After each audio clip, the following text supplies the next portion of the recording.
Estim- Estimada clase, esta semana vamos a estar conversando sobre el fundamento kantiano de la dignidad humana y su concepto clave, que es no instrumentalizar. También pueden utilizar persona como fin valiosa en sí misma o persona como fin y no medio, ¿ya?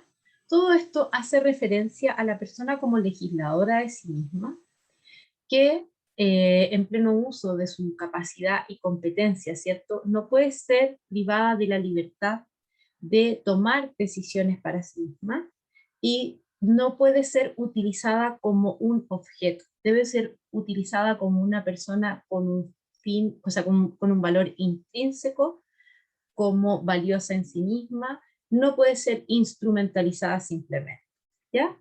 Es importante que revisen bien tanto el apunte como el glosario, porque allí están todos los elementos que necesitan para comprender a cabalidad tanto el elemento de juicio, que en este caso es el fundamento kantiano de la dignidad humana, como los conceptos claves con los cuales se desarrollan los argumentos cuando interviene este elemento de juicio.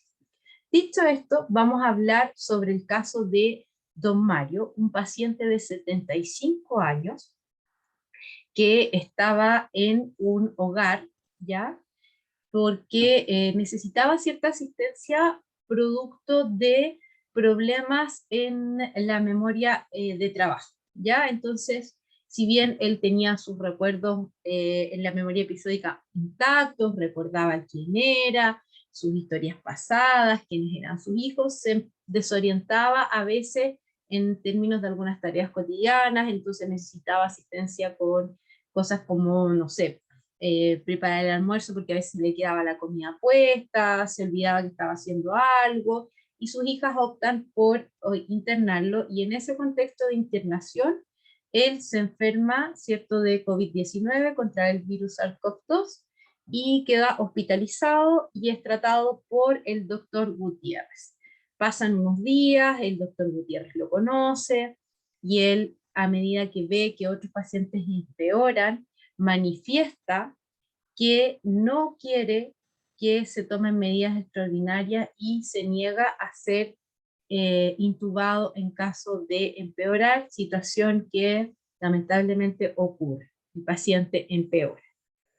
Están aquí también involucradas sus dos hijas. Yolanda, por una parte, es partidaria de no conectar a su padre. Ella considera que es muy mayor, la ventilación mecánica es muy invasiva, no hay una eh, posibilidad cierta de recuperación. Acepta la propuesta del doctor Gutiérrez, que le habla de una limitación del esfuerzo terapéutico en donde se le ofrecen cuidados paliativos al padre, pero, ¿cierto? No conectar la ventilación mecánica, y ella dice que en el fondo su padre va a sufrir y que es probable que no se recupere, así que es partidaria de no conectar. Pero su hija, María, dice que en el fondo don Mario, que Yolanda está peleada con su papá, que ella lo iba a ver muy poco, y que ella es la que ha estado a cargo de su padre, porque en el fondo se revela aquí que cuando eran más jóvenes hubo temas de violencia intrafamiliar importante, que Yolanda no lo ha perdonado, y María dice que por favor no dejen morir a su padre, que ella no va a soportar el duelo, que ha perdido a otras personas durante la pandemia y que no está en condiciones de vivir esta experiencia, y que por favor hagan todo lo necesario.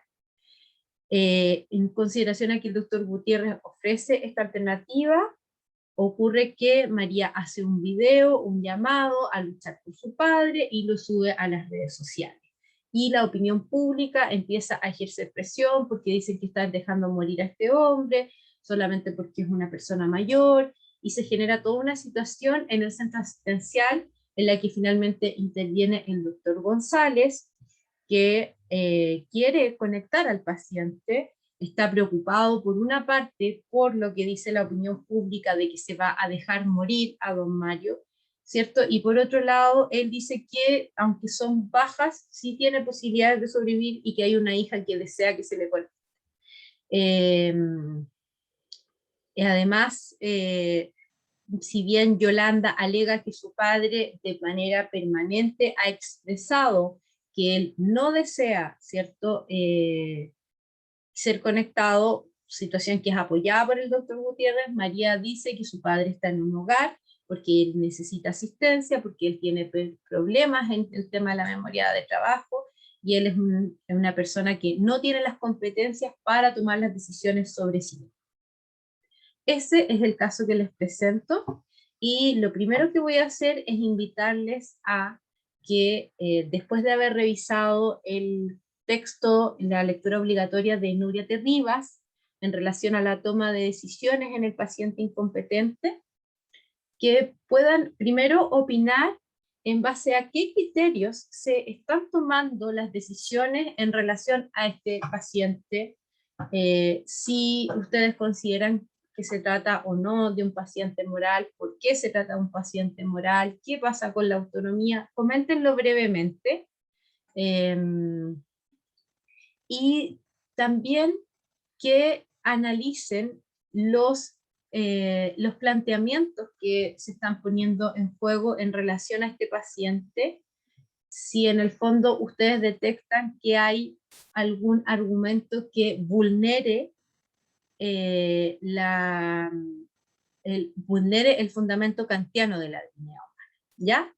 Y si ustedes consideran que hay una situación que vulnera el fundamento kantiano, especifiquen cuál es, por qué la vulneran, e incluso les invito, a medida que avanza la semana y que ya vamos conversando cuáles son las situaciones que podrían vulnerar el fundamento kantiano, entonces también a ir proponiendo cuáles serían los cursos de acción que sí respetarían el fundamento kantiano de la dignidad humana. Conversemos extensamente sobre este caso, revisen el fundamento kantiano de la dignidad humana, revisen los criterios que se proponen para la toma de decisiones en el paciente incompetente o paciente moral, como lo estamos tratando nosotros.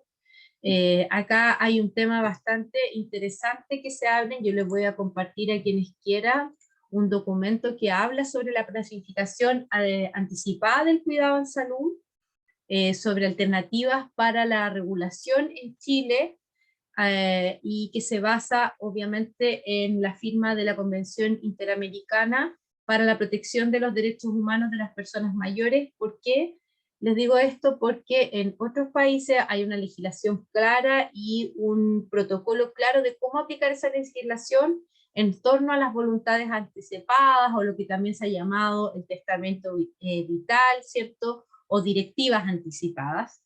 Pero acá en Chile eso todavía está en discusión porque no hay una norma aún que regule esta figura, ¿ya? Pese a que se ha firmado, sí, este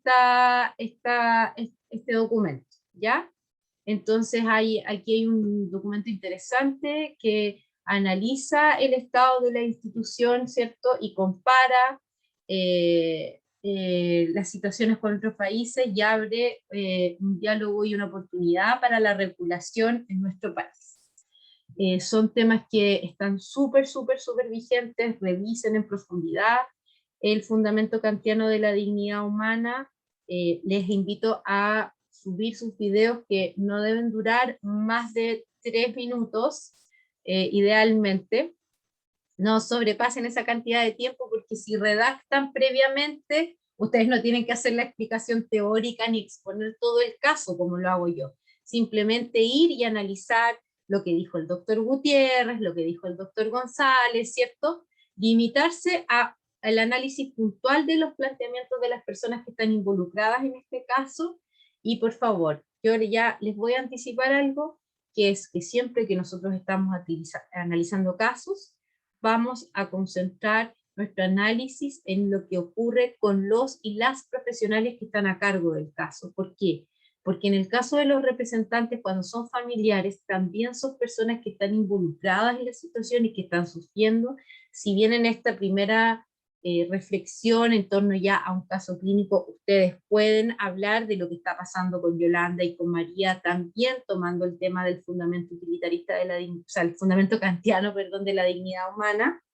Lo importante es que no se planteen como juicios, porque son personas que están sufriendo, que igual la están pasando mal, que tienen toda una historia de vida ahí, entonces nuestro deber como profesionales es apoyar a nuestro paciente y centrar nuestro foco de análisis en las acciones que favorezcan a todas las personas involucradas, ¿ya?